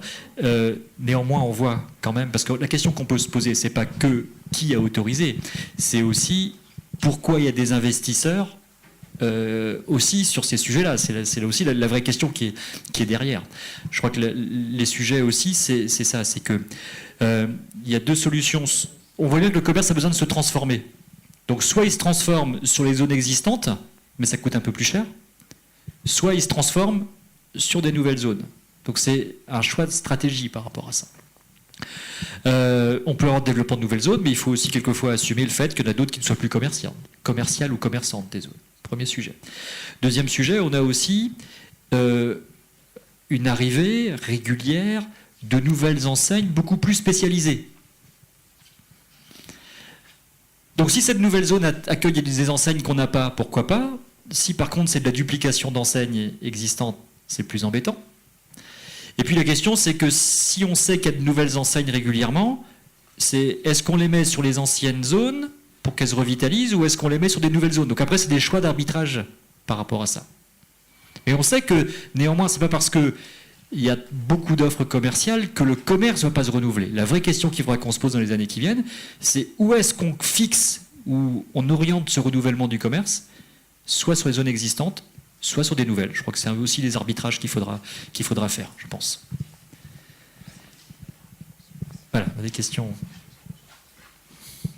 Ça y est, une fois que la première question est partie, ça y est.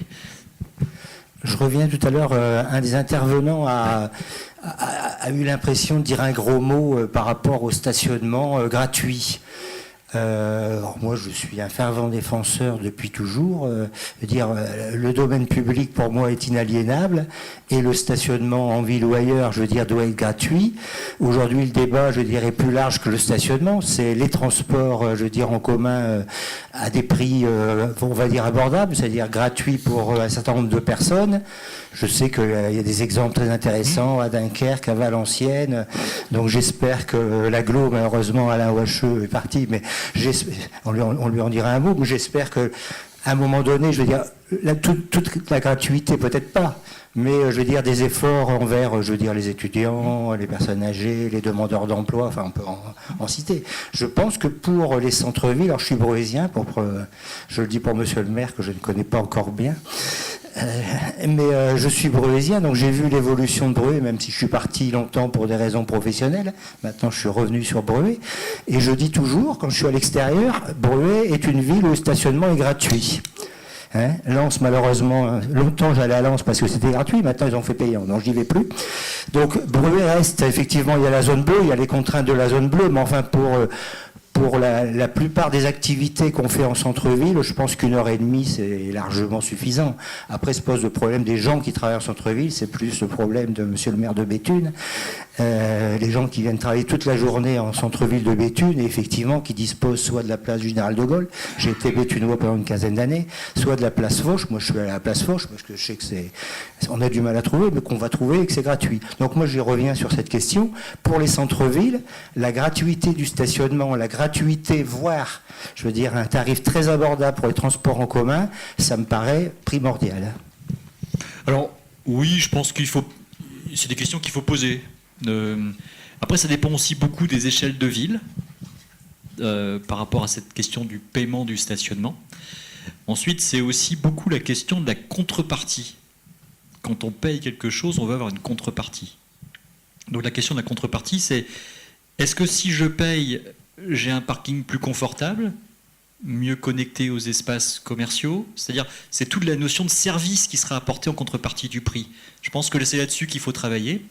Moi, je suis pas dogmatique du tout, ou pas en disant ça c'est la bonne solution, ça c'est la moins bonne. Ça s'adapte vraiment à chaque typologie de ville et ça dépend vraiment de la valeur ajoutée qu'on va apporter à côté du paiement. Vous voyez, c'est ces points-là qu'il faut regarder. Et je vois que des centres-villes qui ont fait des choix de paiement parce que la taille de la ville le permettait, parce qu'il y a aussi la question de la gestion du paiement en derrière, ça peut être un peu complexe. Mais celles qui l'ont fait, qui ont réussi, c'est que ça apportait vraiment un service aux usagers.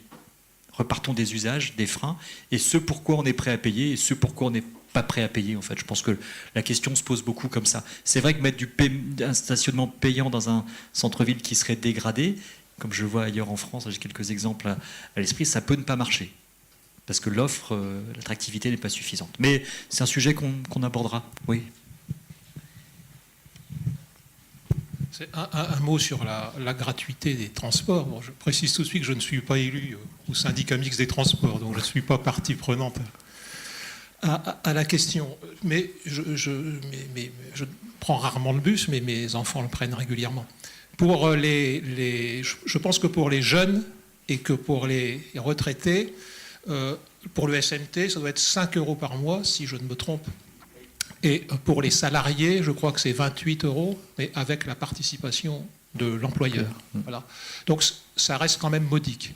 Maintenant, vis-à-vis de la gratuité, tout le monde n'est pas dans la même situation, puisque vous avez des autorités organisatrices. Vous savez que c'est le versement transport, c'est-à-dire que ce sont les entreprises qui financent une bonne partie de notre système de transport, et vous avez des secteurs, des autorités organisatrices qui ont un versement de transport très élevé.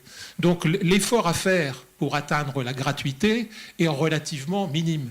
Et vous avez d'autres territoires qui sont économiquement moins puissants et pour lesquels donc l'effort à faire pour combler la différence entre le versement transport et la gratuité est important. Bon, maintenant, c'est atteignable partout. Simplement, ce qui ne sera pas payé par l'usager des transports sera payé par le contribuable. Donc, c'est un choix de société à faire collectivement, qui est, à mon avis, question qui mérite d'être étudiée, qui est importante, y compris, vous avez raison, pour notre centre-ville, mais c'est bien en ces termes-là que se pose la question. Non pas est-ce que c'est payant ou est-ce que c'est gratuit, mais qui paye. C'est juste. Merci, madame. Hop, comme j'ai les deux micros. Merci. Je voulais revenir sur ce que monsieur nous parlait de l'extension d'Actipolis. C'est vrai que je représente une partie des commerçants béthunois puisque je suis présidente de l'Union commerciale de Béthune, et le stationnement, c'est vrai que ça nous fait peur, tout comme la zone, la Porte Nord, tout comme l'Actipolis qui est en cours de construction. J'en avais déjà discuté avec monsieur Gacker. C'est vrai que ça nous fait peur, aux commerçants de proximité, aux artisans de proximité. Ces zones nous font peur parce que, comme je dis toujours, le consommateur n'a pas un portefeuille élastique. Ce qui était dépensé d'un côté ne sera plus en centre-ville. On ne part pas en guerre contre les zones commerciales. Ce que l'on souhaite, c'est qu'il y ait une régulation dans ces zones commerciales. Donc j'avais déjà évoqué auprès des membres du Conseil de développement à l'agglomération ou même auprès de M. Gacker, notre maire de Béthune, le sujet d'un moratoire qui n'est pas facile parce qu'un moratoire, tout dépend du territoire. Mais ce que j'ai vu dans différentes recherches que j'ai faites, par exemple en Angleterre, en Allemagne, eh bien, lorsque une enseigne ou une zone commerciale veut s'implanter ou une enseigne importante veut s'implanter, elle doit présenter une étude, je l'ai noté, je crois, une étude d'opportunité. Et je trouve que ça, c'est très bien, comme vous le disiez tout à l'heure, quand on apporte une enseigne nouvelle, quand c'est la culture, mais si on retrouve sans cesse des enseignes de prêt-à-porter ou autres qui existent déjà, elles se mangent les unes les autres. Je pense qu'une étude d'opportunité devrait être présentée à nos élus municipaux, à nos élus communautaires. Et ces derniers devraient trancher en disant est-ce que c'est bon ou est-ce que ce n'est pas bon. Par contre, la gratuité du stationnement en centre-ville, moi je suis contre. Je suis contre. Nous, à Béthune, on a réussi à obtenir 20 minutes de stationnement gratuit, c'est très bien. Si c'est une gratuité, on aura des véhicules qui resteront toute la journée. Donc il n'y aura pas de rotation dans les boutiques. Après, faut aussi, on ne peut pas non plus toujours incriminer et nos élus et le stationnement gratuit. Il y a également le public. Le public, c'est ce que je dis toujours, moi qui vais au-devant de mes collègues commerçants, qui parfois râlent pour le stationnement. Je dis, lorsque vous partez en vacances dans une ville, vous ne vous posez pas la question, vous arrivez, vous vous stationnez, vous payez. À Béthune, on ne veut pas payer. Donc là, c'est aussi après à l'être humain à savoir être raisonnable. Oui, merci pour ces témoignages. Ce dont vous parliez sur l'Angleterre, c'est un modèle assez intéressant. C'est inscrit dans la loi depuis 1998, je crois. C'est le principe qu'ils appellent du center first. Alors ils le font parce que c'est inscrit dans la loi. C'est-à-dire qu'il n'y a pas le droit de construire d'ailleurs ni même un commerce, ni même un équipement public ou un équipement médical en périphérie du centre si on n'a pas prouvé par une étude d'opportunité qu'il n'y avait pas d'opportunité foncière ou de requalification de friche en cœur de ville. On en reparlera sur l'atelier 6, je crois, sur les règles d'urbanisme. On ira s'inspirer de ce qui se fait aussi en Angleterre, ce qui est assez intéressant d'ailleurs, ce qui était un net retour en arrière après les années de thatchérisme et qui était du tartinage à outrance des périphéries, beaucoup plus forte qu'en France d'ailleurs, et le modèle allemand qui est encore un petit peu différent. Mais vous avez raison de le souligner, c'est assez intéressant. Madame. Je cours vers vous.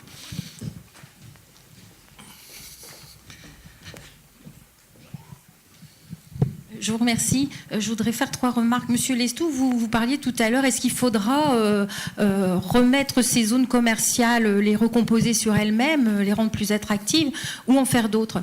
Mais je pense que cette question-là, elle doit être regardée aussi au niveau d'un autre problème, qui est celui de la consommation foncière et de l'artificialisation galopante des terres agricoles et de la tendance continue à l'expansion sur des terres, parce que là, c'est facile de bâtir, et c'est un peu le Far West, c'est-à-dire derrière, on laisse quoi? Des centres commerciaux fantômes. C'est la première remarque. Vous avez pleinement raison, hein, et je crois qu'il faut être très vigilant à cela. Voilà. Donc je pense que pour moi, par exemple, c'est pas une option. Alors peut-être que ça sera une réalité de fait et qu'il faudra bien regarder, mais c'est pas une option qu'on devrait prendre en tant que telle. Après, sur la qualité des centres-villes, je pense qu'il y a quand même quelques peut-être critères qu'il faut regarder dans les zones commerciales qui font que c'est pratique d'y aller. Hormis le côté bagnole, c'est que vous allez dans un centre commercial, tout bêtement, c'est climatisé. Vous êtes une famille avec des enfants, il y en a qui sont accrochés à la poussette, c'est pas dangereux. Donc il faut penser la même qualité pour les familles qui veulent consommer, je pense dans les centres-villes. On va vers on est dans un réchauffement climatique. La question des îlots de chaleur urbains fait que la ville devient inconfortable. Tout à l'heure, Jérôme Darras parlait de la qualité des espaces publics. Il faut intégrer complètement dans la qualité des espaces publics cette notion de confort, et notamment par le biais de plantation. Et enfin, dernière remarque, on disait faut discuter avec les commerçants. Je dirais, il n'y a pas qu'avec les commerçants qu'il faut discuter. Moi, je suis urbaniste, mais j'habite une ville qui est Roubaix, où la question du commerce se pose de façon cruciale. Actuellement, il y a une réflexion qui se fait où on passe beaucoup de temps à travailler avec les commerçants. Mais j'ai pas vu, à ma connaissance, un lieu où on se dit on va discuter plutôt on va discuter aussi avec les consommateurs. Qu'est-ce qu'on veut nous pour consommer dans notre centre-ville?